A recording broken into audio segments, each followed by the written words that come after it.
Measles is an acute respiratory viral illness that mostly affects young children and is more severe on them.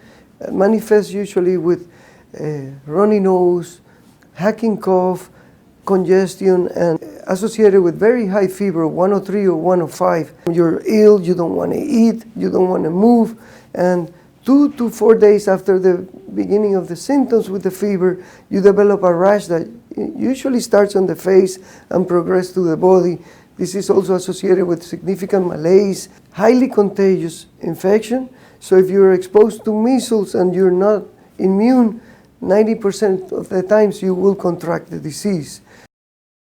It's transmitted through the respiratory route with the droplets while you're coughing or sneezing or talking, and it's particularly very contagious because it can stay in the air for up to 2 hours and in the fomites for 2 hours. So the person with measles could have been in this room and left, and if you're in the next 2 hours, you can catch it. Vaccination, and vaccination is the best way to prevent transmission. And we know that we have a very effective vaccine, live attenuated vaccine that is 93% effective with a single dose.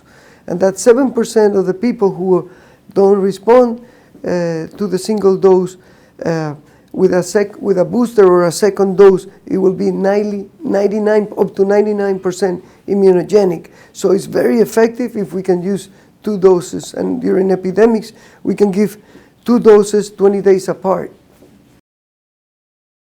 If you're traveling to an endemic area like Israel, in that case, if your child is less than 6 months of age, you should consider what is the reason why you're going to travel with a child that age to an area where there's a major epidemic. And if it's very important that you have to take them, we can potentially use gamma globulins, that is a protective antibodies, but that will delay the time from the time that we give the gamma globulin to the time that we can adequately give the vaccine, because the gamma globulin can kill the live vaccine and before you produce antibodies.